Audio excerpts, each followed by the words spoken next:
Indonesia Bertauhid TV. Bismillahirrahmanirrahim. Alhamdulillahirabbil alamin. Wassalatu wassalamu ala asyrafil anbiya'i wal mursalin Muhammadin wa ala alihi wa sahbihi ajma'in, amma ba'd ya. Baiklah, para jamaah sekalian ya, teman-teman yang semoga disayangi dan dirahmati oleh Allah Subhanahu wa taala. Assalamualaikum warahmatullahi wabarakatuh. Ya, alhamdulillah, segala puja dan puji kepada Allah. Salawat dan salam kepada Nabi Muhammad sallallahu alaihi wasallam. Baiklah, pada sore hari yang penuh berkah ini, insyaallah tema kita hikmah tauhid dan sejarah dalam manasik haji ya. Sebagaimana yang disampaikan oleh Mas Bayu tadi, ya ini temanya cukup menarik bagi saya pribadi ya, mudah-mudahan bagi jamaah juga. Karena kita akan menceritakan sedikit dari sejarah manasik haji ya, bagaimana sebenarnya haji itu bagaimana, dan dalam sejarahnya tersebut ternyata banyak hikmah, dan hikmahnya ini ternyata kembali lagi kepada tauhid ya. Jadi, dan tadi sudah disampaikan Mas Bayu ya, waktunya kita sangat singkat ya. Kalau kita ingin ceritakan sejarah manasik haji ini, kalau kita ingin ceritakan sejarahnya Ka'bah saja, itu satu sesi sebenarnya. Jadi Ka'bah ini ada sejarahnya, ada ceritanya, ada hikmah-hikmah di balik ceritanya. Ya, sebagai gambaran ya, Ka'bah yang sekarang itu bukan gambaran Ka'bah yang dibangun oleh Nabi Ibrahim alaihissalam dahulu. Jadi Ka'bah yang sekarang yang kita lihat ini sudah berubah dari Ka'bah yang dibangun oleh Nabi Ibrahim. Dan setiap perubahan Ka'bah ini ada sejarahnya dan ada hikmah yang luar biasa. Ya, jadi sebagai gambaran ringkas ya, Ka'bah yang dibangun oleh Nabi Ibrahim dahulu bentuknya persegi panjang. Yang kedua, punya 2 pintu. Sekarang kan kotak ya, dan pintunya hanya 1. Dan di zaman Nabi Ibrahim, pintunya 2, dan pintunya menyentuh tanah. Kalau sekarang pintunya sekitar 1,5 meter tingginya ya. Kemudian juga dahulu ya, tidak ada dulu kan ada buletannya ya, ada Hijr Ismail namanya. Sebagian orang menamakan Hijr Ismail. Nah, dahulu nggak ada persegi panjang. Kemudian di zaman Nabi Ibrahim lagi, Ka'bah itu tidak ada atapnya. Sekarang ada atapnya. Kemudian sejarahnya lagi, kiswah penutup Ka'bah dahulu itu berwarna-warni. Kalau sekarang hanya hitam saja ya. Dulu sempat merah, sempat bercorak, sempat putih, sempat hitam juga ya. Ini Masya Allah, ini ada sejarah dan berbagai macam sejarah-sejarah ya, Masya Allah ya. Ini kalau kita ceritakan sejarah mengandung banyak hikmah, terlebih sejarah Ka'bah, sejarah dari Ka'bah dan sejarah dari manasik haji, dan ternyata terkandung dalam hal tersebut ada hikmah, dan hikmah yang paling banyak adalah hikmah tauhid ya, berupa bergantung kepada Allah, mengagungkan Allah, supaya tidak ada takhayul, khurafat ya, mengagungkan Allah, pengorbanan kepada Allah. Ini luar biasa hikmahnya ya. Dan ya, semoga kita bisa menyampaikan apa yang bisa kita sampaikan ya, dan saya mengambil sejarah yang penting-penting saja di balik sejarah tersebut, dan nanti apabila ada yang penasaran bisa tanya jawab nanti ya. Baiklah, kita mulai ya.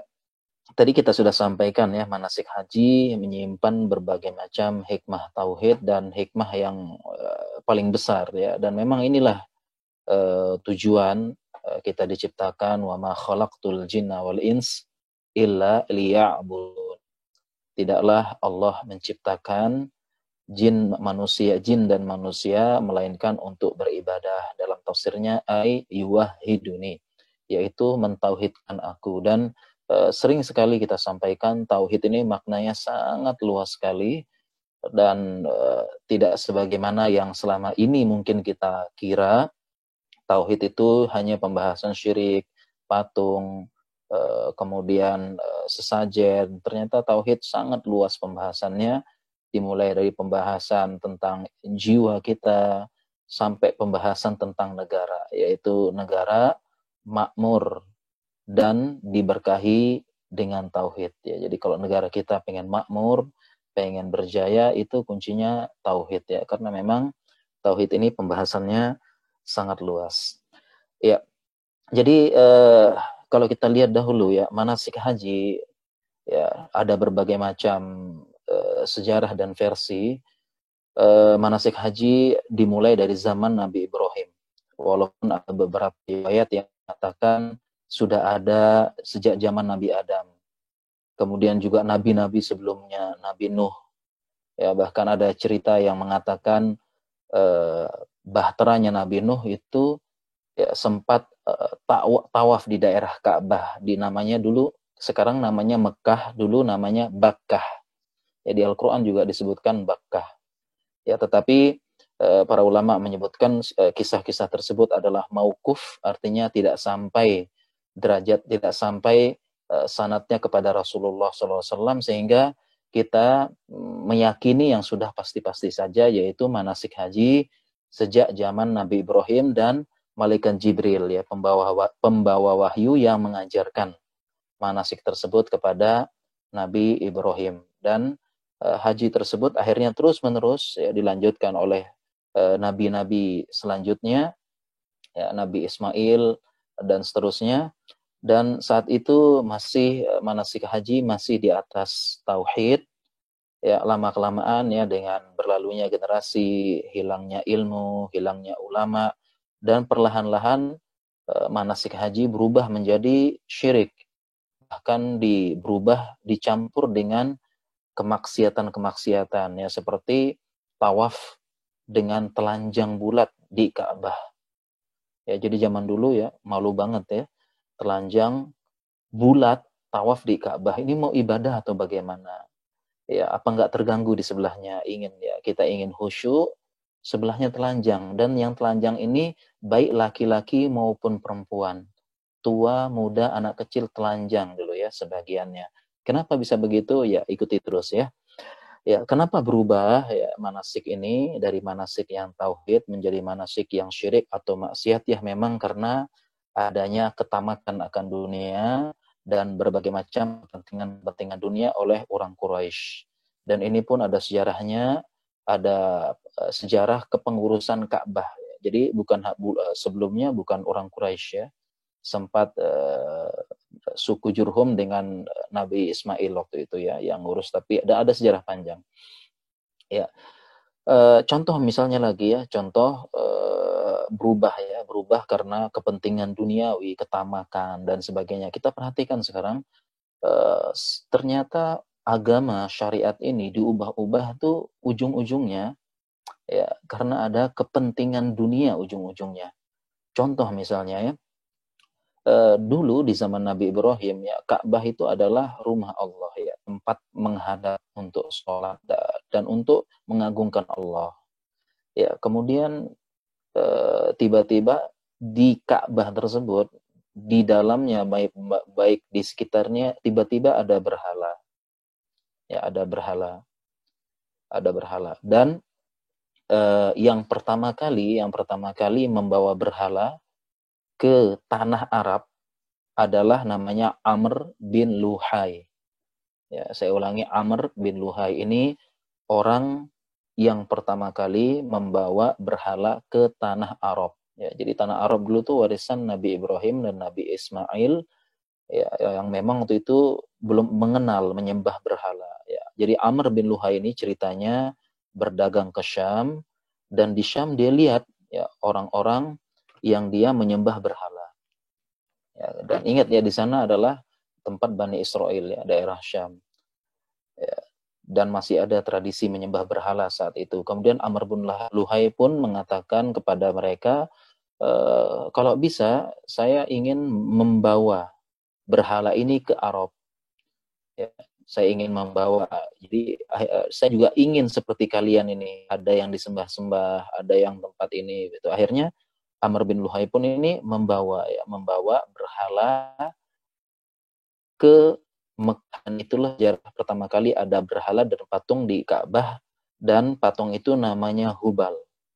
Ya, patung itu namanya Hubal, dan ini sehingga Rasulullah SAW bersabda dalam satu hadis, "Ra'aitu Amr bin Luhai yajuru qusbatan finnar."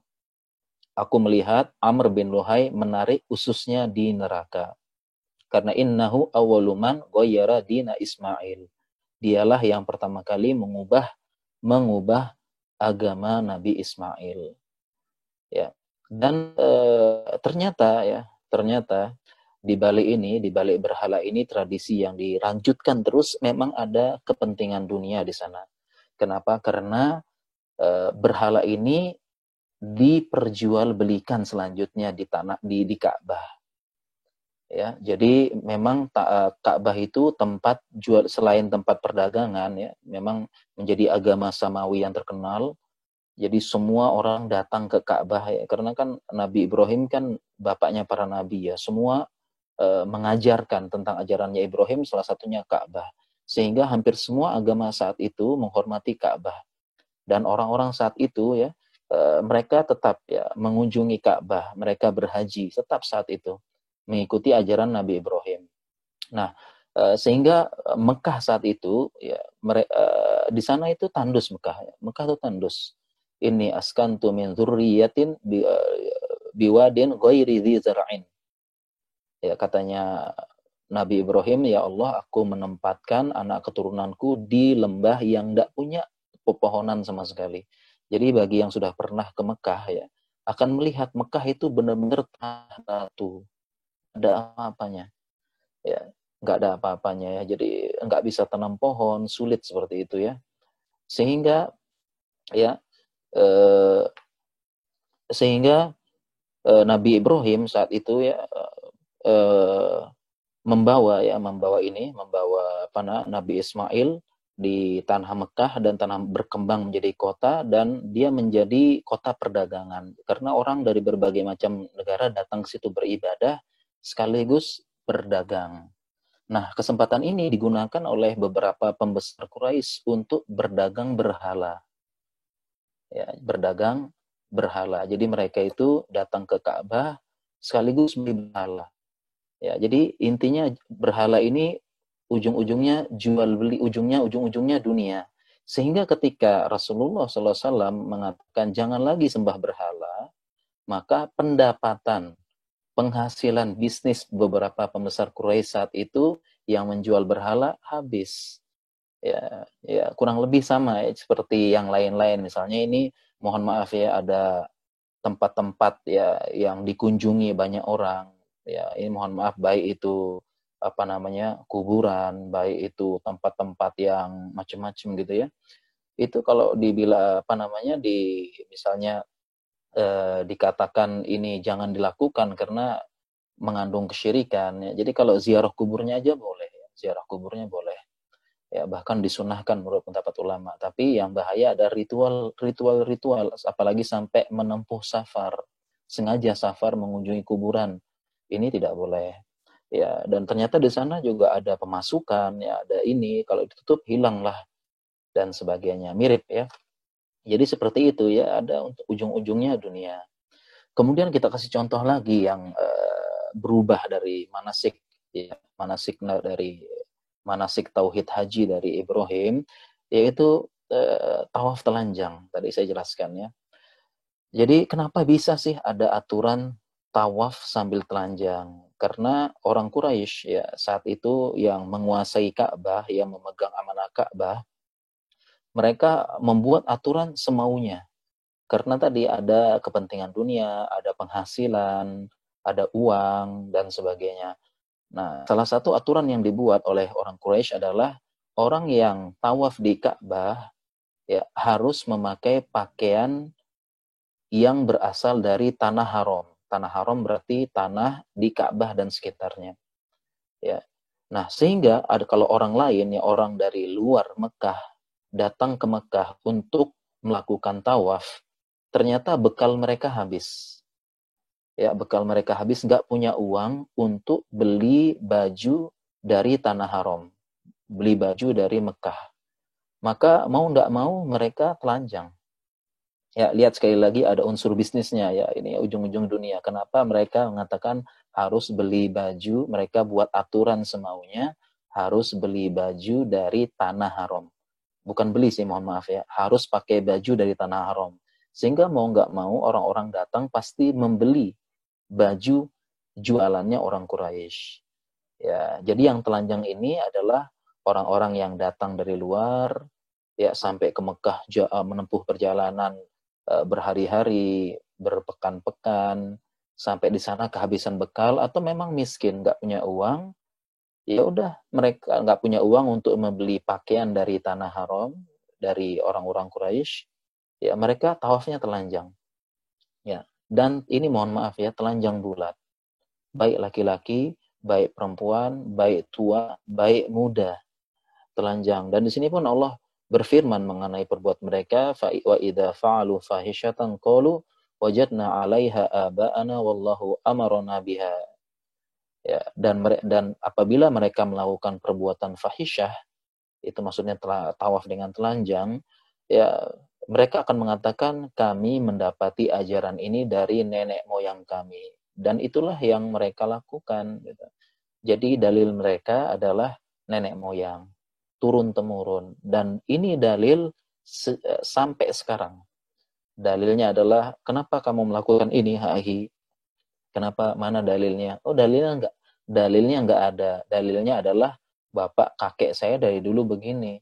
Ya udah, tradisinya dari dulu ya begini. Ya nggak usah pakai dalil deh gitu ya. Dan ternyata inilah dalil orang-orang sejak zaman dulu ya, tradisi nenek moyang. Kalau tradisi dan adat tersebut sesuai dengan dalil, ya kita ikuti. Kalau tidak, ya kita ubah. Nah, sehingga tafsir ayat ini, ya, ulama-ulama jelaskan. Mujahid mengatakan, qalu kanu yatufuna bil bait uratan. Ya, ya. Jadi kami ya dulu mereka tawaf di sekitar Ka'bah dengan keadaan telanjang bulat. Ya, telanjang bulat, sehingga saat itu beberapa orang masih malu, jadi mereka terpaksa ya, laki-laki menutupi aurat kubronya, perempuan juga menutupi aurat kubro, tapi dengan apa? Dengan tangannya. Ya, kita bisa bayangkan dulu ya, itu mau ibadah atau bagaimana, khusyuk apa enggak ya, dan sebagainya. Itu memang luar biasa ya, apa namanya, saat-saat jahiliyah di zaman dahulu. Nah, sehingga ini juga menekankan pada kita bahwasanya yang namanya telanjang itu budaya jahiliyahnya orang Arab, bukan budayanya orang Arab.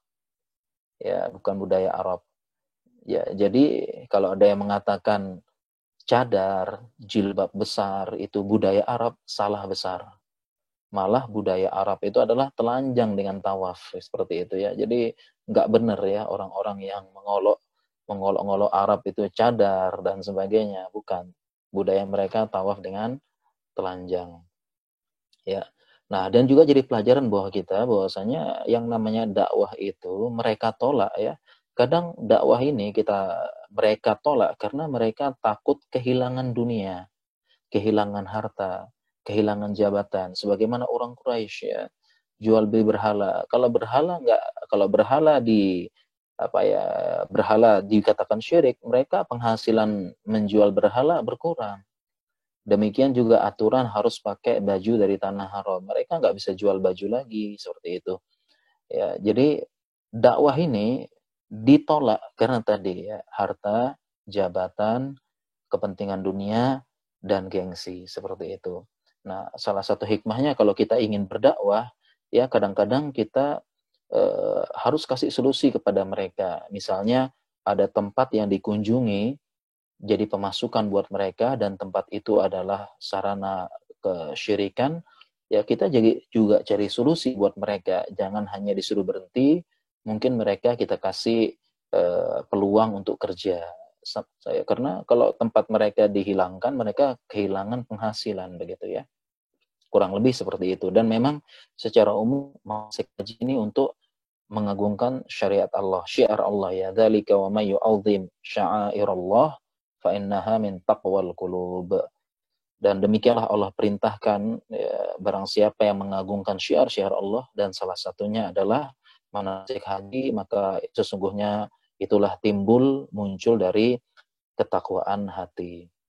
Ya, ini kemudian selanjutnya lagi ya, sejarah yang lain lagi ada pada kalimat talbiyah ya, kalimat talbiyah yang sering kita dengar, labbaik Allahumma labbaik, labbaik la syarika laka labbaik, innal hamda wan ni'mata laka wal mulk la syarika lak. Ya, ini subhanallah ya.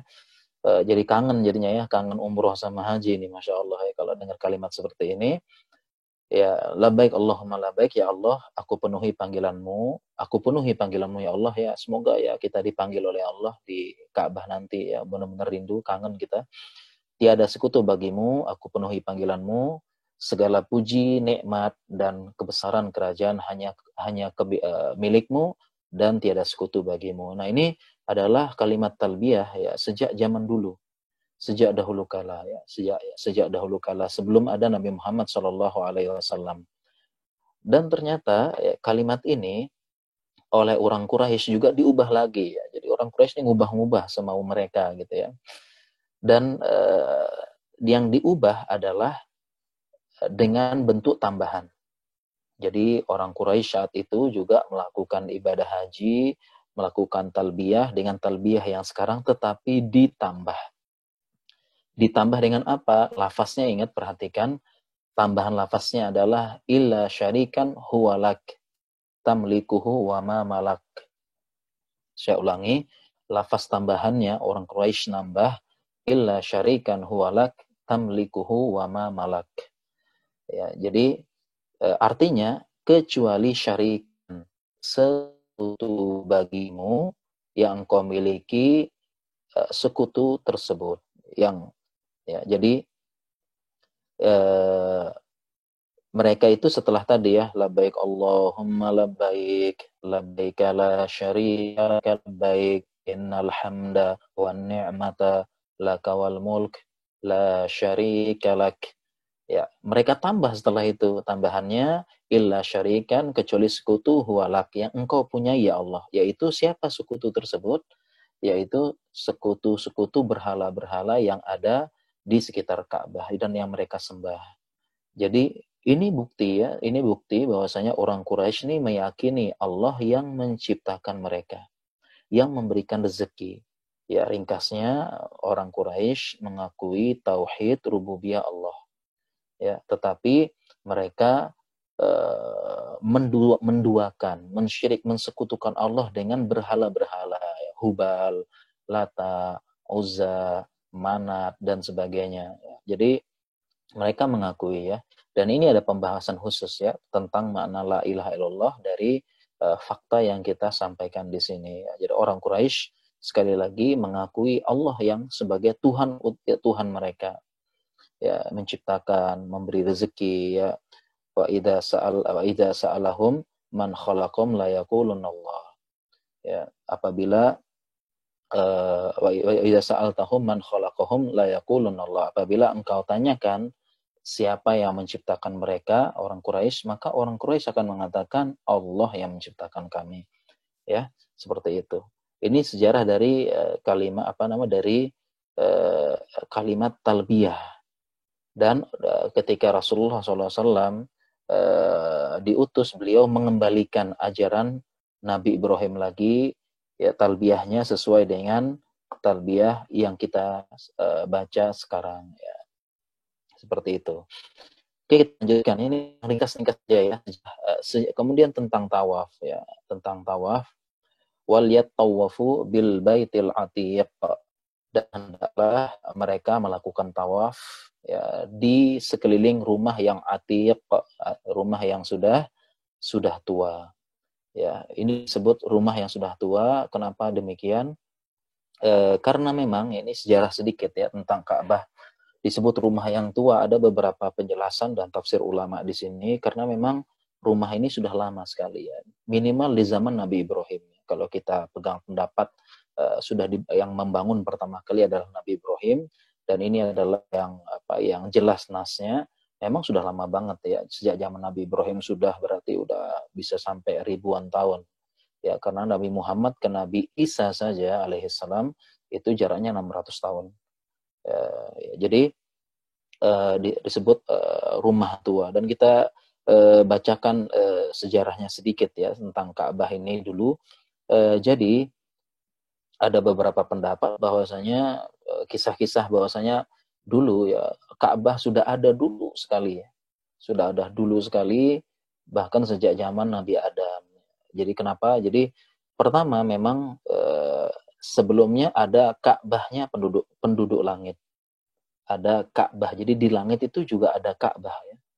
Ya, sekali lagi di langit itu ada Ka'bah mirip seperti Ka'bah di dunia. Nama Ka'bahnya di langit adalah Baitul Ma'mur. Ya, sebagaimana dalam surat At-Tur ya, wal baitil ma'mur wasaqfil marfu' ya, dan demi Allah bersumpah dengan Baitul Ma'mur yaitu atap yang ditinggikan.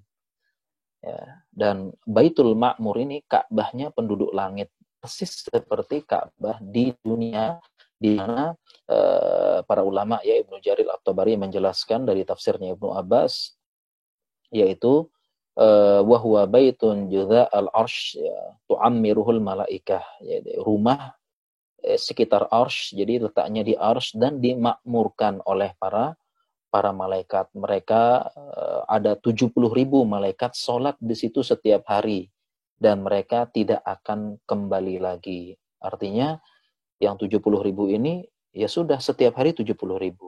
Setiap hari 70.000 dan tidak ada malaikat yang sama. Ini menunjukkan jumlah malaikat yang sangat banyak ya, setiap hari 70.000 gitu ya. Jumlah yang sangat banyak sekali dari malaikat ya. Dan mereka artinya nggak akan kembali, nggak pernah double, nggak pernah balik lagi yang satu ini. Jadi 70.000 kali berapa hari gitu ya. Dan mereka pun di sana tawaf sholat di Ka'bah penduduk langit namanya Baitul Ma'mur. Nah kemudian para malaikat turun ke bumi dan letaknya sejajar dengan Baitul Ma'mur. Ya, dan ini perkara goib ya, jangan kita bayangkan Ustadz kalau dia bulat begini, apalagi bumi rotasi gitu ya. Bagaimana dong? Langit juga rotasi juga dong, karena sejajar supaya sejajar terus. Ya ini perkara goib ya. Banyak perkara goib yang di luar keimanan kita. Contohnya misalnya kita bayangkan misalnya ada hadis mengatakan bahwasanya kiamat itu terjadi pada hari Jumat. Ya, kiamat pada hari Jumat, bumi hancur. Padahal kalau kita pakai logika, di sebelah kita di sini Jumat, bisa jadi di sebelah dunia yang lain hari Kamis atau hari Sabtu. Bagaimana dong begitu ya? Buminya hancur tapi sebelahnya hari Kamis. Nah, ini kita jangan pakai logika seperti ini ya. Dan betapa banyak hal-hal yang dulu kita bayangkan nggak mungkin, nggak masuk logika manusia, sekarang bisa terjadi. Ya, kurang lebih seperti itu ya. Logika manusia terbatas. Seperti itu. Kita beriman saja dengan yang gaib, amana bil gaib, yang beriman yu'minu bil gaib, yang beriman dengan hal yang gaib ya.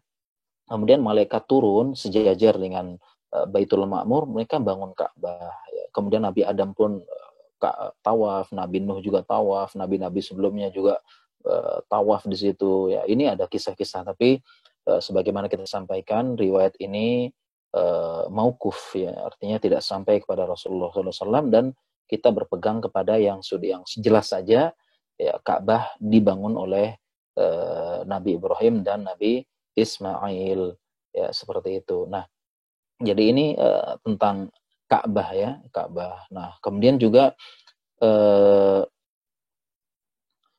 saya jelaskan lagi ya, saya pilih-pilih dulu nih, waktu kita singkat nih. Saya jelaskan lagi tentang Hajar Aswad ya. Jadi Hajar Aswad itu ada di rukun Hajar Aswad ya, ada Hajar Aswad. Hajar Aswad yang berada di di Ka'bah ya, dan ini juga sejarahnya panjang ya. Hajar Aswad dulu berapa kali sempat dicuri ya, kemudian hilang ya. Dan sejarah yang paling penting bahwasanya Hajar Aswad ya, Hajar Aswad ini adalah batu dari surga. Jadi Hajar Aswad itu batu dari surga. Ya, jadi benda dari surga yang ada gitu sekarang ini adalah Hajar Aswad. Ya, jadi dijelaskan dalam berbagai macam hadis bahwasanya Rasulullah SAW bersabda, "Nazala hajarul aswad minal jannah wa huwa asyaddu bayadhan minal laban." Jadi hajar aswad itu turun dari surga dan batu itu dulu lebih putih daripada susu. Kemudian fasawadathu khotoya bani Adam. Dan dosa manusialah yang membuat batu tersebut menjadi hitam. Atau di riwayat yang lain, sawadathu khotoya ahli syirk. Dan membuat hitam adalah dosa-dosa orang yang musyrik, yang menyekutukan Allah. Jadi hajar aswad dulu putih banget dari surga, kemudian tiba-tiba menjadi hitam. Ya, dan dulu turun dalam bentuk utuh. Tapi sekarang hajar aswad tersebut pernah dicuri, pernah dibawa, dan pernah hancur. Sehingga sekarang hajar aswad yang sekarang itu tinggal beberapa keping. Seingat saya 6 atau 7 ya, tolong diluruskannya. Kalau yang sekarang, jadi dia hanya berapa keping saja, berupa kepingan-kepingan. Ya ulah manusia. Dan masih tentang hajar aswad lagi, ya. Jadi dalam hajar aswad ini ketika Umar bin Khattab ingin cium hajar aswad, Umar bin Khattab mengatakan, dia berkata, "Inni la uqabbiluka wa a'lamu annaka hajar." Saya mencium kamu, wahai hajar aswad, dan saya tahu kamu ini hanya batu, hajar aswad. Kamu hanya batu. Laula anni ra'aitu Rasulullah sallallahu alaihi wasallam yuqabbiluka lam uqabbilka. Ya. Lam uqabbilka. Jadi seandainya aku tidak melihat Rasulullah sallallahu alaihi wasallam mencium hajar aswad, saya tidak akan cium, katanya. Jadi Umar mengatakan begitu kepada batu, kamu itu hanya batu. Kalau saya nggak lihat Rasulullah SAW cium kamu, saya nggak cium. Kenapa? Menunjukkan Umar bin Khattab ini jiwa tentang tauhidnya mantap. Ya, dia tidak ingin mengagungkan. Kamu cuma batu, ya batu biasa sebenarnya. Ya, cuma diajarkan Rasulullah SAW, ya udah, saya cium. Ya, kita bayangkan sekarang ya, ini hajar aswad, batu dari surga berada di Ka'bah. Tapi oleh Umar dan para sahabat ini batu biasa, tidak memberikan manfaat, tidak memberikan montorot, ya, tidak dijadikan jimat, tidak dijadikan tempat-tempat untuk mengambil barokah dan tidak untuk dipercaya, ya, zatnya dipercaya. Nah, apalagi batu-batu yang lain. Kalau kita di Indonesia ada batu akik, ya, batu akik yang bentuknya aneh sedikit, ini punya kekuatan, punya jimat, bisa memberikan manfaat, penglaris dagangan, bisa mendatangkan jodoh, padahal cuma batu biasa. Padahal hajar aswad, kalau memang bisa seperti itu, hajar aswad yang paling utama, batu dari surga. Meskipun begitu, Umar bin Khattab hanya mengatakan, ya, ini la'alamu annaka hajar, kamu ini sekedar batu. Ya, ini bentuk bahwasanya dalam manasik haji ada hikmah tauhid di situ, ya, tentang hajar aswad, ya. Kita lanjutkan lagi tentang sa'i, ya. Sa'i ini, ya, proses berjalan dari Bukit Sofa dan Marwah. Inna Sofa wal Marwata min sya'airillah. Dan ayat selanjutnya, sesungguhnya Bukit Sofa dan Marwah adalah di antara syiar-syiar Allah dalam manasik haji. Dan insya Allah, ya, sejarahnya Bukit Sofa, sejarahnya sa'i sudah paham semuanya, sudah hafal semuanya, sudah sering dengar, ya. Intinya Hajar, ya, saat itu ketika melahirkan, ya, Nabi Ismail, itu kehausan dan dia pun bingung, ya, mencari air di mana. Akhirnya Hajar pun lari bolak-balik, ya, dari sa'i, lari bolak-balik dari Bukit Sofa dan Marwah, ya, dia lari ke sana, lari ke sini. Itu dia lari itu intinya ingin melihat ke tempat yang agak tinggi, pengen melihat di mana ada sumber air, ya. Sebenarnya karena, dan ini pun larinya adalah lari yang tidak sadar, kurang sadar karena panik. Ya, harusnya kan dia cuma melihat ke satu, sampai puncak lihat, oh nggak ada. Sampai puncak lagi, oh nggak ada. Ini kan berarti dia mengulangi sampai beberapa kali. Ini adalah bentuk kepanikan dari Hajar. Jelas dia panik. Ya, melahirkan, terus nggak ada orang dan sebagainya, ya. Dan akhirnya sampai pada kisah ya Nabi Ibrahim kakinya menghentakkan tanah sehingga keluarnya air. Dan beberapa ulama mengatakan ketika keluar air akhirnya Hajar ya. Hajar saat itu dia mengumpulkan ya, dia kumpulkan air tersebut dan dia tutup sedikit ya, dia dia gunakan tangannya ini, artinya dia kumpulkan airnya supaya dia tergenang sedikit begitu ya. Dan beliau pun ada riwayat beliau mengatakan zam-zam ya. Zam-zam itu artinya adalah zam-zam ya. Jadi zam-zam itu secara makna artinya berkumpullah, zam-zam itu secara bahasa. Dan ulama ikhtilaf apakah ini bahasa Persia, apakah bahasa dari Ibrani atau bahasa Arab. Ini, jadi dibilang zam-zam. Itulah dari sejarah nama zam-zam ya. Ucapan dari Hajar mengatakan zam-zam, berkumpullah.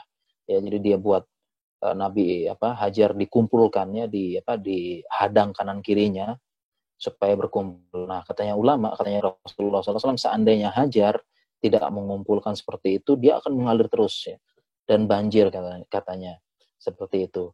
Dan di sini ada hikmah juga ya, dari sejarah sa'i ini ada hikmah tauhid yang luar biasa, yaitu tawakal dan keyakinan kita kepada Allah. Ya, sebagaimana kita ketahui ya sejarahnya bahwasanya Nabi Ibrahim ini mendapatkan perintah ya, wahyu dari Allah untuk membawa Hajar ya, membawa Hajar istilahnya membawa Hajar kemana, ke di lembah. Ya tadi mohon maaf tadi ya saya jelaskan melahirkan, bukan karena haus ya, bukan melahirkan, mohon maaf ya.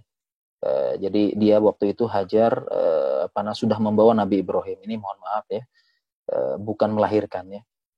Jadi memang sudah dibawa Nabi Ibrahim saat itu ya, sudah dibawa Ismail saat itu ya, sudah melahirkan. Jadi sejarahnya adalah ketika Hajar ya, Hajar ini kan dulu budaknya milik Sarah, kemudian Sarah nggak punya anak, kemudian menghadiahkan budak tersebut ya.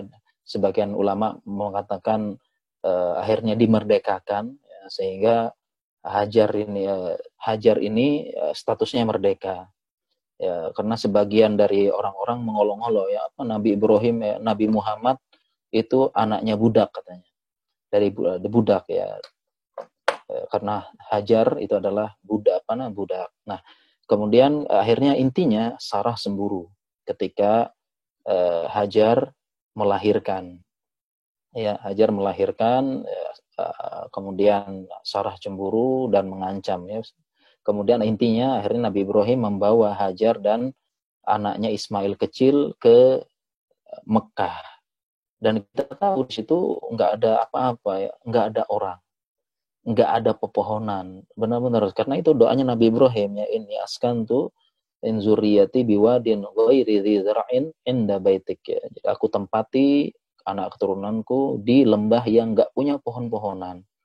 Ya, kemudian setelah Nabi Ibrahim mengantarkan Hajar dan Ismail di tempat ya di sana, ya, Nabi Ibrahim meninggalkan Hajar dan Ismail, ditinggalkan begitu saja ya, dengan bekal seadanya. Ya, kemudian ketika Ibrahim balik ke Syam, kemudian Hajar pun kebingungan dan sempat mengejar Ibrahim. Wahai Nabi Ibrahim, mau kemana? Apa tega kamu meninggalkan aku dan bayi kecilmu ini di lembah? Nggak ada manusia, nggak ada pohon, nggak ada suatu pun. Tapi Ibrahim tetap jalan. Hajar pun mengulang lagi, Nabi Ibrahim, wahai Ibrahim, kemana kamu? Kok tega banget ninggalin aku?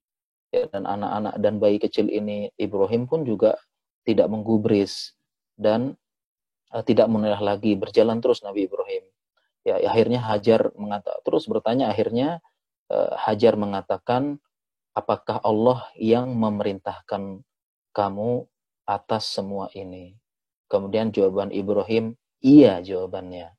Kemudian Hajar mengatakan dengan perkataan yang menunjukkan tawakal beliau, idzan la yudayya'una. Kalau begitu Allah tidak akan menelantarkan kami. Padahal secara logika itu nggak ada orang, nggak ada orang sama sekali, tandus kering, nggak ada pohonan. Ya, dan lihat Nabi Ibrahim pun ya sebenarnya nggak tega ya. Anak yang dinanti-nantikan setelah dia tua baru bisa punya anak, ya disuruh tinggal di tempat yang seperti itu. Ya ayah mana yang nggak apa istilahnya, yang tidak apa namanya istilahnya ya anak-anaknya, istrinya ditinggalkan di tempat seperti itu, sehingga Nabi Ibrahim ini terus berjalan nggak noleh-noleh sama sekali. Ya kenapa? Karena kalau Nabi Ibrahim ini menoleh, ya dia khawatir dia akan kasihan, muncul tabiat manusianya, dia kasihan ya melihat raut wajah dari Hajar, melihat bayi kecilnya Ismail. Ya jadi Nabi Ibrahim setelah dia tinggalkan, dia terus jalan nggak noleh-noleh sedikit pun. Dia khawatir nanti rasa kemanusiaannya, ya rasa keibaannya itu akan menyebabkan menghalangi dia taat dengan perintah Allah untuk menempatkan Hajar dan Ismail di Mekah. Ya, jadi beliau terus jalan, nggak noleh-noleh sama sekali Nabi Ibrahimnya. Dan lihat ini tawakalnya Hajar. Dan ini tawakalnya Hajar. Dan di sini ada pelajaran hikmah tauhid tentang tawakal ya. Dan terkadang kita seperti itu ya. Kita hijrah, kita ini beragama, terkadang harus mengorbankan sedikit dunia. Ingat sedikit, nggak sampai seperti seperti Hajar dan Ismail. Kita mengorbankan sedikit dunia ya. Di mana-mana seperti itu. Orang yang hijrah, orang yang kembali kepada agama, mau nggak mau dia akan melepas sedikit dunianya. Yang dulunya bisnis, ya terserah maunya bagaimana, yang penting dapat uang. Setelah Islam punya aturan, berkurang pendapatannya. Demikian juga pekerjaannya, demikian juga yang ini dulu dia terkenal, dia harus tinggalkan karena terkenalnya membawa madarat, membawa bahaya. Dia beberapa di mana-mana orang yang hijrah, orang yang kembali kepada agama, dia meninggalkan sedikit dunianya atau bahkan banyak. Tetapi jangan khawatir, pasti Allah akan menggantikan dengan yang lebih baik ya, sebagaimana ada ungkapan man taraka syai'an lillah wallahu khairan minhu. Ya, barang siapa yang meninggalkan sesuatu karena Allah, Allah akan ganti dengan yang lebih baik. Ya, ini ceritanya tentang tawakalnya dari Hajar gitu ya. Dan masih tentang ini, tentang Safa dan Marwah ya. Dulu ada beberapa ulama menceritakan, bahkan riwayat dari Aisyah, beberapa ulama tafsir ya. Saya bawakan beberapa tafsir ya. Jadi dahulu ya, ini ada tafsir dari riwayat dari Aisyah, dari At-Tabari juga mengatakan asal dari Asy-Sya'bi. Dulu di Mekah ya, dulu ada dua pemuda. Pemuda ini namanya Isaf dan Nailah. Saya ulangi, namanya pemuda ini Isaf dan Nailah. Ya, dua pemuda-pemudi ini dia berzina. Berzinanya tetapi bukan berzina sembarangan, berzina di dalam Ka'bah. Jadi Isaf dan Nailah ini berzina di dalam Ka'bah, maka Allah mengubah mereka menjadi batu. Ya, sebagaimana dalam riwayat fawaqa'a Isafun ala Nailah fil Ka'bah fa masakhahumallahu hajara ini. Ya, jadi Isaf menzinahi Nailah dalam Ka'bah dan Allah ubah mereka menjadi batu. Dan ini juga riwayat dari Aisyah. Aisyah juga menceritakan kurang lebih demikian, dan riwayat-riwayat yang lain menceritakan demikian. Nah, tetapi ternyata patung tersebut ya dijadikan oleh orang jahiliyah, masyarakat jahiliyah saat itu, dia jadikan sebagai berhala. Ya, berhala Isaf ditaruh di bukit Sofa, dan berhalanya Marwah, berhala Nailah ditaruh di puncak Marwah. Ya, jadi malah di puncak ditaruh berhala. Jadi orang ketika sa'i, mereka menyentuh berhala tersebut. Ketika sa'i sampai Sofa, dia memegang Isaf. Kemudian sampai lagi di puncak Marwah, mereka memegang berhala Nailah. Ya, diceritakan oleh At-Tabari membawakan asar dari Asy-Sya'bi, fakana ahlul jahiliyah idza tawafu bil bait masahu al-wathanain. Jadi mereka tatkala mereka sa'i mereka pegang ya, mereka pegang dua berhala ini. Ini luar biasa ya, artinya menunjukkan syirik itu hina. Ya, masa dua orang yang berzina Allah ubah jadi batu, patungnya mereka sembah jadikan berhala. Ini kan benar-benar menunjukkan kehinaan dari kesyirikan, dan betapa banyak kesyirikan ini menyebabkan manusia menjadi hina. Ya, contoh paling besar di misalnya sesajen kepala kerbau, sesajen kepala sapi. Ya. Harusnya kan kepala sapi kita gulai, ya. Kita jadiin gulai, kita makan ya, untuk kita gitu kan. Tapi ngapain dijadiin sesajen? Mending kita makan kan, seperti itu. Dan juga ada pohon. Nah, pohon itu dipakai, ditebang, dijadiin bangunan. Tapi ini disembah, permisi mbah, kalau lewat pohon angker. Ini kan kehinaan. Syirik membawa kepada kehinaan. Ya, kita lanjut lagi ya. Waktunya udah mau ntar lagi ya. Oke, kita lanjut. Kemudian ini saya tentang wukuf ya, wukuf sedikit ya. Wukuf ya, ini tentang Arafah. Ya, jadi wukuf di padang Arafah ya. Jadi perlu diketahui Arafah ini adalah salah satu manasik haji di mana Arafah termasuk daerah yang halal. Artinya Arafah ini berada di luar Mekah. Ya, jadi kita kan nanti kalau sudah haji ya, ada salah satu manasik haji, ada yang pergi ke Mina, kemudian setelah itu ada manasiknya di Muzdalifah, dan ada munasiknya di Arafah. Nah, Muzdalifah, daerah itu nama daerah ya. Ada petanya, Muzdalifah, Mina itu masih masuk tanah haram. Dia masih masuk daerah Mekah. Sedangkan daerah Arafah ini sudah tanah halal. Dia sudah berada di luar perbatasan Mekah. Nah, dahulu di zaman Nabi Ibrahim ya, manasik hajinya sampai ke Arafah. Jadi Mina, kemudian Arafah, kemudian bermalam di Muzdalifah, balik ke Mina lagi. Itu manasik haji ya. Nah, tetapi oleh orang Quraisy ini mereka tidak mau wukuf di Arafah. Ya, jadi mereka wukufnya di Mina atau di Muzdalifah. Mereka tidak mau wukuf di Arafah, mengubah ajaran Nabi Ibrahim. Alasan mereka karena Arafah itu daerah halal, sedangkan kita maunya daerah haram saja. Nah, oleh Nabi SAW ini diubah lagi. Diubah ya. Jadi ada kembali wukuf di Arafah. Bahkan di Arafah tersebut menjadi puncak haji. Sebagaimana dalam hadis, Al-Hajju Arafah. Inti dari manasik haji adalah wukuf di Arafah. Ya, jadi itu ya, orang Quraisy nggak mau dulu wukuf di Arafah ya, karena itu berada di luar daerah haram, alias Arafah berada di tanah halal.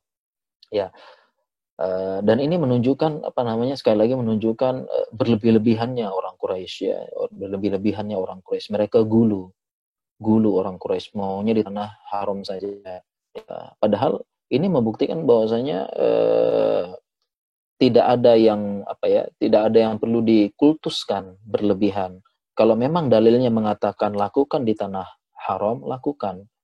Ya, memang jadi bukan tidak ada istimewanya, madarat tidak ada, tapi ini karena syariat saja, sebagaimana Hajar Aswad tadi. Nah, demikian juga wukuf di Arafah, meskipun dia tanah halal, tapi bahkan puncaknya haji, tapi karena syariat mengatakan ada manasik haji di Arafah, kita lakukan. Jangan juga ada gulu. Ya, demikianlah agama ini rusak dua hal. Karena kalau enggak gulu, ya dia meremehkan. Kalau enggak tafrid, ifrad begitu. Ya, waktunya 5 menit lagi ya, saya persingkat. Nah, kemudian juga masih ada sejarah juga sedikit ya. Nah, di Padang Arafah ada namanya Jabal Rahmah. Sampai sekarang masih ada. Ya, Jabal Rahmah. Ya, Rahmah artinya kalau terjemah bebasnya, Jabal itu gunung, Rahmah cinta, gunung cinta begitu ya. Ini ada juga ya. Kenapa bisa namanya Jabal Rahmah? Ya karena konon katanya ini ada riwayat ya, ada beberapa riwayat. Ya, memang ada riwayat disebutkan bahkan oleh ahli tafsir disebutkan tentang padang Arafah. Jadi kenapa namanya Arafah? Arafah ya asal katanya Arafah. Kenapa? Karena disinilah Nabi Adam dan Hawa bertemu. Ya bertemu, cintanya bertemu lagi setelah terpisah gitu ya. Ya karena memang ada riwayat Hawa itu turun di Jeddah, ya sekitar Jeddah, kemudian Nabi Adam turun di sekitar daerah India. Ketika mereka berdua diturunkan di bumi, mereka diturunkan terpisah. Kemudian mereka pun saling mencari dan akhirnya bertemunya di padang Arafah. Nah, seperti itu katanya. Ya, sehingga menyebarlah cerita bahwasanya cinta akan tumbuh lagi di Jabal Rahmah ini. Ya, jadi dan sekarang ada khurafat di sana ya, ada khurafat di Jabal Rahmah itu ya kalau ingin cintanya langgeng ya di sana ibadah di sana, sholat di sana. Ini nggak benar, nggak ada ibadah, tidak ada ibadah di Arafah selain haji. Jadi padang Arafah dipakai ibadah hanya sehari dalam setahun. Hanya sehari dalam setahun. Selebihnya nggak ada apa-apa di sana. Nggak ada ibadah, nggak ada sholat, nggak ada apa. Ya, seperti itu. Tapi kalau kita lihat di sana ternyata masih ada tahayul gitu ya. Sholat ya, naik ke puncak, sholat di sana. Ya bahkan yang lebih parah gitu ada vandalisme. Jadi Gunung Jabal Rahmah kalau kita ke sana batu-batunya itu ada tulisan Fulanah cinta Fulanah. Fulanah cinta Fulanah dengan jadi dicoret, batunya dicoret. Dicoret dengan macam-macam. Ya batu-batu di Jabal Rahmah dicoret ya Fulan cinta Fulan, ya Tugiem cinta sama Inem bukan ya. Ya seperti itulah kurang-kurang lebih ya. Paijo cinta Inem misalnya seperti itu ya. Ini mohon maaf ya gambaran. Ya itu dengan mereka khurafat mereka akan langgeng cintanya. Ini nggak benar seperti ini ya. Dan ternyata tulisan paling banyak nama Indonesia. Jadi orang Indonesia yang paling banyak nyoret di sana. Ya mudah-mudahan segera dibersihkan. Ya. Jadi kurang lebih seperti itu ya. Jadi nama Arafah diambil dari situ. Ada yang mengatakan juga nama Arafah diambil dari kalimat yata'arafu karena orang haji berkumpul dan saling mengenal di sana. Ya, demikian juga tatkala sejarahnya juga menyebutkan tatkala Jibril membawa Nabi Ibrahim mengelilingi lokasi-lokasi manasik haji. Jadi Ibrahim Jibril mengajarkan Nabi Ibrahim ya, ini Arafah, ini begini, ini caranya. Nabi Ibrahim kemudian mengatakan Araftu, saya tahu. Araftu ini asal katanya Arafah. Dan demikian juga yang lain-lain seperti itu. Ya, dan yang paling penting ya dari sejarah ini bahwasanya Arafah itu untuk beribadah hanya sehari saja. Ya, jadi kalau kita lihat ya pas kita melakukan manasik haji pada hari Arafah itu bersih banget ya, terawat ya padang Arafah. Tapi selain itu udah nggak ada sepi. Ya pohon-pohon sudah tumbuh lagi, ya rumput-rumput sudah tumbuh, ya udah nggak bersih lagi. Karena hanya dipakai sehari dalam setahun. Tidak ada dipakai untuk apa orang sholat di sana ngumpul sholat Idul Fitri, Idul Adha nggak ada situ. Ya ini bukti bahwasanya syariat itu tidak mengagungkan sesuatu melainkan tidak ada tidak ada unsur sarana ibadah melainkan sesuai dengan syariat, sesuai dengan dalil ya, bukan pakai perasaan, bukan pakai apa dan sebagainya. Dan yang penting lagi yang perlu kita ingatkan bahwasanya hari Arafah adalah sebaik-baiknya hari ya, tanggal 9 nanti ya itu tempat terbaik untuk berdoa, khairul du'a'u yaumi Arafah. Doa terbaik adalah doa Arafah dan yang paling penting adalah kita usahakan kita puasa Arafah tanggal 9 nanti dan semoga kita dimudahkan dan berpuasa Arafah ini ya pahalanya sangat besar, keutamaannya sangat besar, yaitu menghapuskan dosa sebelumnya, tahun sebelumnya dan dosa tahun setelahnya. Ya, sebagaimana hadis Nabi, siyamu yaumi Arafah ahsabu 'ala Allah ayyukaffiru sanatallati qablahu wa sanatallati ba'dahu.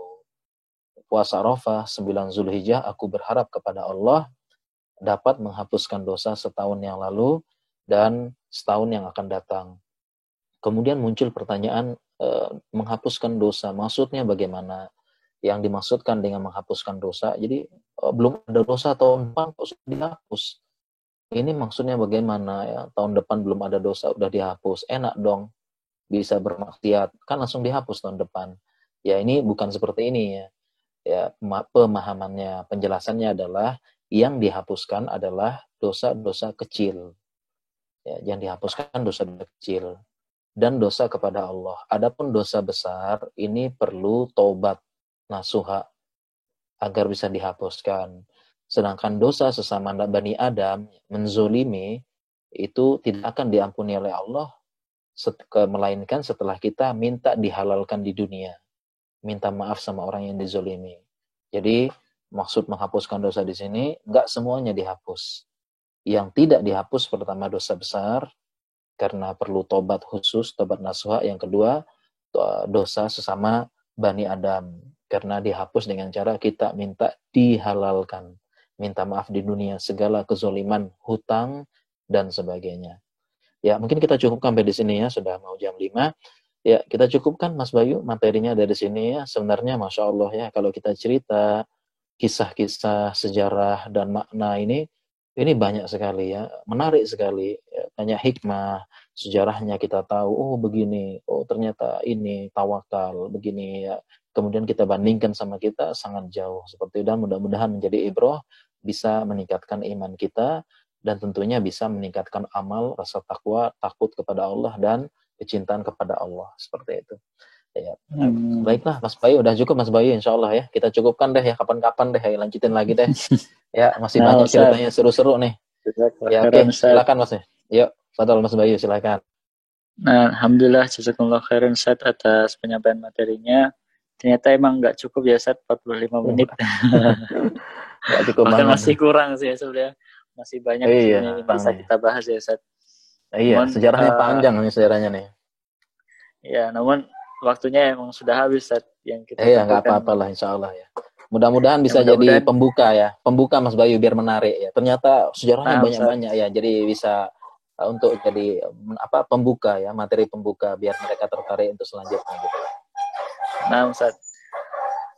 Kita akan masuk pada sesi ujian. Silakan dibuka chatnya. Kami sudah mengirimkan link untuk ujiannya. Waktunya 10 menit saja karena hanya 5 soal. Kecepatan kayak Mas Bayu, 7 menit aja Mas Bayu. 7 menit ya, 7 menit ya. 7 menit ya. Ini saya kasih waktu longgar karena nanti mungkin butuh buka HP. Oh, begitu, benar. Gitu, Oke, benar. 10 menit deh. Oke, 10 menit. Kita tunggu ya. 10 menit, Oke. Ya. Jadi silakan bisa langsung dikerjakan. Langsung bisa dikerjakan mulai sekarang. Nanti kita ujiannya close book ya. Nggak boleh buka catatan. Tadi nyatet ditutup terlebih dahulu karena nanti kurang afdol dong kalau open book. Nanti dapat 100 semua nanti. Iya. Ya, jadi di close book ya. Silakan bisa dikerjakan mulai dari sekarang.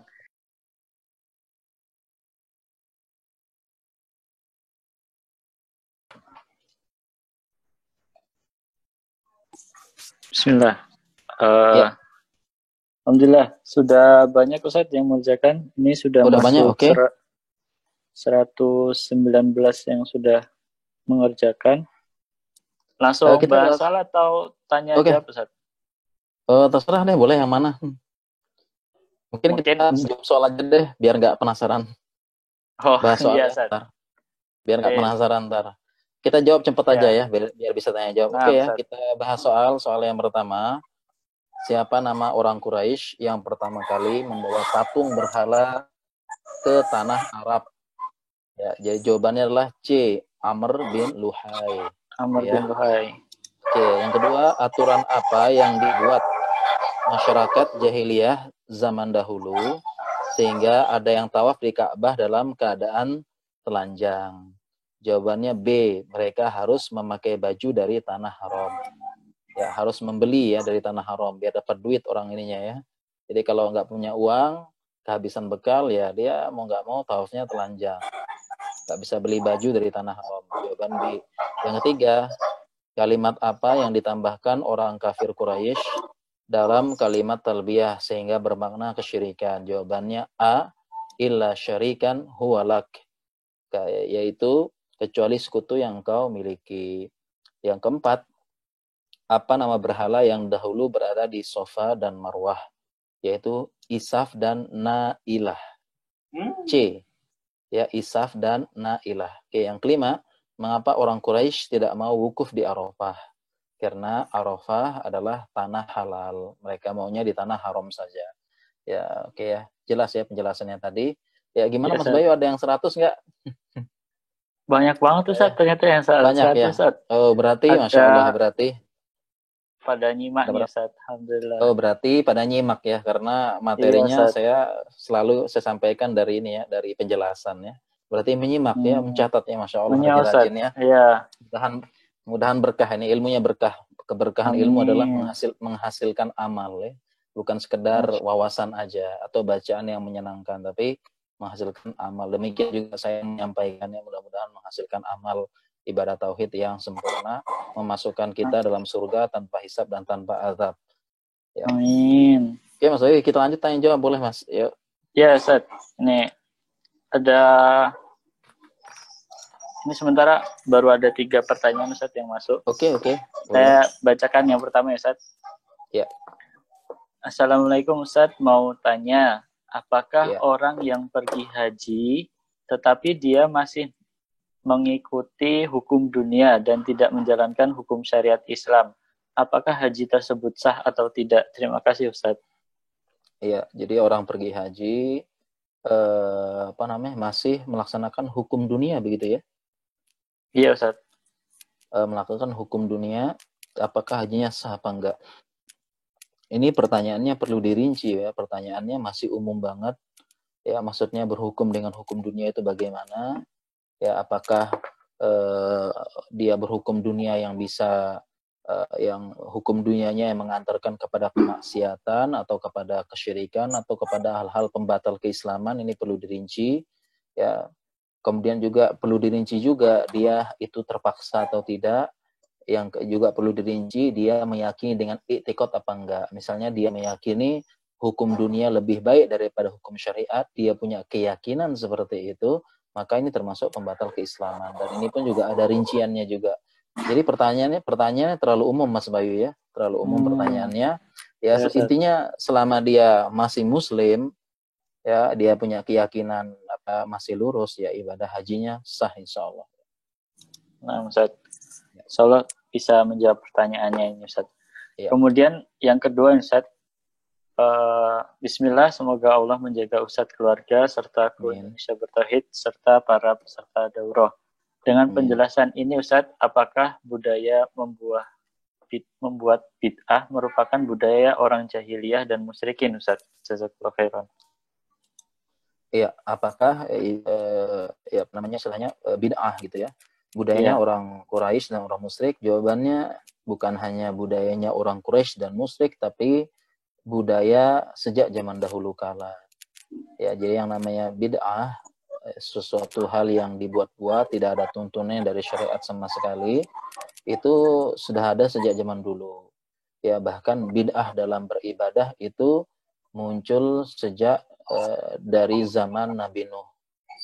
Yaitu sejarah kesyirikan pertama kali di muka bumi itu di zamannya Nabi Nuh. Jadi ringkasnya dari zaman Nabi Adam sampai 10 generasi.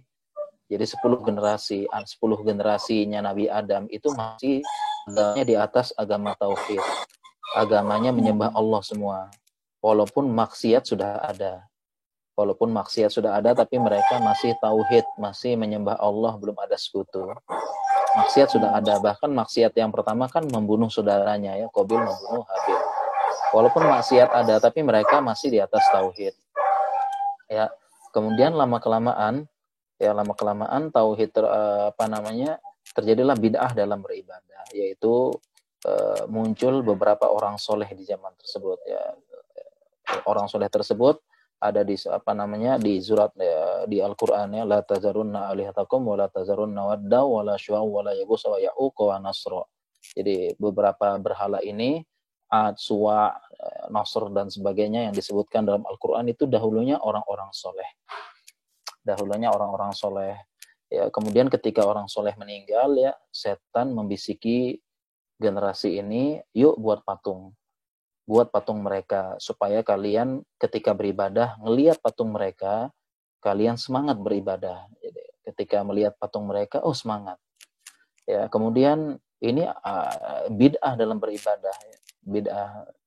Ya, kemudian generasi selanjutnya datang, yang generasi yang ini meninggal, datang generasi selanjutnya, setan kemudian berdoa membisiki lagi, tuh bapakmu dulu dia itu kalau minta lewat sini, ya minta lewat sini, ya. Kemudian mereka pun mintanya lewat berhala. Kemudian datang lagi generasi selanjutnya, ya ujung-ujungnya akhirnya patung-patung ini malah disembah gitu, disembah, ya disembah, dan terjadilah sejarah kesyirikan pertama di muka bumi. Jadi bid'ah itu sudah sejak zaman dulu. Ya, dan bid'ah ini penjelasannya panjang ya. Intinya panjang. Ya, ada bid'ah mukaffirah dan bid'ah mufassiqah. Bid'ah di dalam masalah akidah, bid'ah yang bisa mengeluarkan seseorang dalam keislaman, dan ada bid'ah mufassiqah yang membuat orang fasik, ya, maksiat fasik seperti itu. Ya, demikian Mas Bayu kurang lebih penjelasannya. Nah, Ustaz, jazakallah khairan. Mungkin kita cukupkan saja, Ustaz, karena di sana sudah masuk maghrib ya, Ustaz? Iya, udah mulai masuk maghrib. Nah, apa. Tapi kalau belum masuk sih. Kalau satu lagi nggak apa-apa deh. Tadi kan ada 3. Satu lagi boleh deh. Belum. Ya, maghribnya belum ya? Maghrib belum. Satu lagi saya bacakan, Ustaz. Ya. Assalamualaikum, Ustaz. Bapak saya sudah tidak percaya dengan Ka'bah sekarang dan mengatakan Hajar Aswad telah dipindahkan atau diangkat dari tempatnya. Ia mengatakan sia-sialah orang yang berhaji di Bapak saya paham sufi dan sudah kuat pemahamannya itu. Bagaimana cara menjelaskannya, Ustaz? Jazakumullah khairan. Ya, berarti ini memang agak beda ya, agak sulit juga dijelaskannya. Padahal Hajar Aswad tuh masih ada begitu. Mungkin tinggal dilihatin aja gambarnya, gambar Hajar Aswad. Yang benar, dulu sempat dicuri memang. Yang dicuri oleh orang Syiah yang nyuri dulu. Cukup lama. Seingat saya, ya nanti tolong diluruskan, ya sekitar 20 sekian tahun ya. Nggak ada di situ. Akhirnya berhasil kembali ditemukan, tapi pernah pecah. Ya. Dan sekarang masih ada. Jadi Hajar Aswad sekarang masih ada. Kemudian yang kedua, Hajar Aswad, ya mencium Hajar Aswad itu hukumnya sunnah. Bukan sampai wajib apalagi rukun yang membatalkan haji. Sehingga tidak benar hajinya itu batal karena nggak ada Hajar Aswad. Ya. Jadi ya itu tidak tepat secara dalil, jawabannya demikian. Dan mengenai Bapak yang pemahamannya begitu, ya memang butuh waktu untuk menjelaskan. Ya. Mungkin kita minta penjelasan dari orang yang disegani, ya, misalnya ada temannya dia yang bisa nasehatin, karena kadang-kadang kalau anaknya nggak didengar gitu ya, kurang didengar ya, kamu masih kecil dulu, ya, kamu masih ingusan ya, atau kita kasih buku untuk dibaca seperti itu. Ya mudah-mudahan Bapak yang menanya ini bisa mendapatkan hidayah dan kembali kepada Islam pemahaman yang benar. Ya demikian Mas Bayu. Amin. Nah, Ustaz.